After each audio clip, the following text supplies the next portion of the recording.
आप सभी को आचार्य सुरभि राज की ओर से नमस्कार। आज मैं नवग्रहों की श्रृंखला में आपको बृहस्पति ग्रह के बारे में बताने जा रही हूँ। ये एक ऐसा ग्रह है जिसके बारे में सभी की धारणा अच्छी है।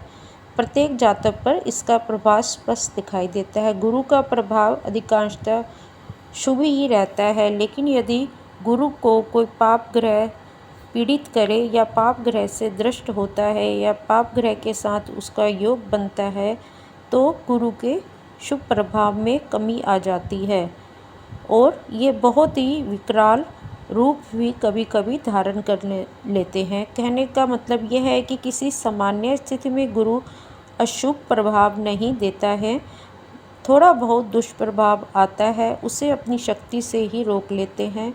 इस कारण यदि हम गुरु को बहुत उच्च स्थान देते हैं तो किसी भी दृष्टि में गलत नहीं है। वैज्ञानिक दृष्टि से गुरु का भौगोलिक क्षेत्र अन्य ग्रहों की तुलना में सबसे बड़ा है। गुरु ग्रह की कृपा से ही हम जीवित हैं। यह विश्व जीवित है क्योंकि बृहस्पति ग्रह की गुरुत्वाकर्षण शक्ति इतनी अधिक है कि रोज ही कोई ना कोई हजारों मील की उल्का आकाश गंगा से टूटती है, परंतु बृहस्पति ग्रह अपनी गुरुत्वाकर्षण गति की शक्ति से उस टूटी उल्का को अपने में समाहित कर लेते हैं। यदि बृहस्पति नित्य टूटने वाली उल्का को अपने में समाहित ना करे तो यह विश्व का कोई भी प्राणी एक दिन भी जीवित ना रहे। अब मैं इनका आपको पुराणों के अनुसार परिचय बताती हूँ। पुराणों की कथा के अनुसार बृहस्पति की माता का नाम श्रद्धा था। श्रद्धा कर्दम ऋषि की तीसरी नंबर की पुत्री थी। उनका विवाह अंगिरा ऋषि के साथ हुआ था। मतांतर से इनके पिता को तो अंगिरा ही माना जाता है, परंतु माता का नाम सुनीमा कहा गया है।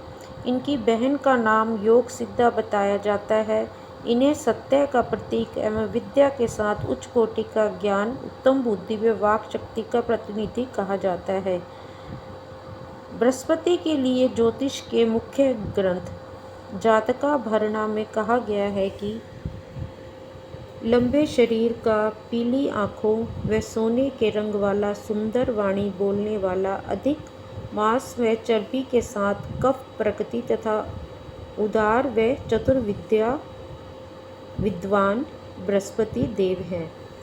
अब मैं इनका आपको वैज्ञानिक परिचय भी देती हूँ। सौर मंडल में बृहस्पति की स्थिति मंगल से 2 लाख योजन ऊपर है। यह ग्रह पृथ्वी से लगभग 48 करोड़ 51,14,000 की दूरी पर स्थित है। कभी कभी भ्रमण के मध्य यह पृथ्वी से 36 करोड़ 35,85,000 मील की दूरी तक आ जाता है। इस ग्रह का व्यास 9,87,000 मील है तथा मतांतर से 2,75,143 मील भी बताया जाता है। यह सौर मंडल का सबसे बड़ा ग्रह है। बृहस्पति का अपनी परिधि में झुकाव लगभग 2.4 अंश है व व्यास लगभग 9,37,000 मील है।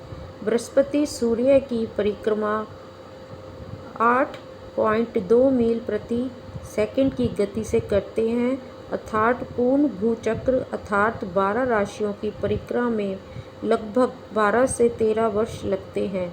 इस प्रकार गुरु एक राशि पर लगभग 1 वर्ष रहते हैं तथा वक्री होने पर 13 माह तक का समय लग सकता है। बृहस्पति को नवग्रह में मंत्री पद भी प्राप्त है। नैसर्गिक रूप से यह शुभ ग्रह है। जन्म पत्रिका में यह जिस स्थान पर बैठते हैं उस स्थान की हानि नहीं, शुभ ही करते हैं। जिस भाव में इनकी दृष्टि होती है उस पर भी शुभ वृद्धि करते हैं। इनकी एक विशेषता यह है कि यदि लगन भाव में बैठते हैं तो कुंडली के लाभ दोष दूर करने में समर्थ हैं तथा जातक की पत्रिका में यदि कोई अन्य दुर्योग भी हो तब भी लग्नस्थ गुरु की कृपा से अधिक हानि नहीं होती है। बृहस्पति के अन्य नामों में जीव, गुरु देवमंत्री अंगिरस प्रशांत देवपूज्य चित्र शिखंडी सुराचार्य इज्जतुत वास्पसी तथा सूरी है। गुरु को नीति व धर्म के साथ विद्या का महान विद्वान माना जाता है, इसलिए किसी भी जन्म पत्रिका में इन्हें विद्या का मुख्य कारक माना गया है। अन्य जानकारी के लिए आप मुझे मैसेज दे सकते हैं या मुझे फ़ोन करके और भी जानकारी प्राप्त कर सकते हैं। आज के लिए इतना ही। नमस्कार।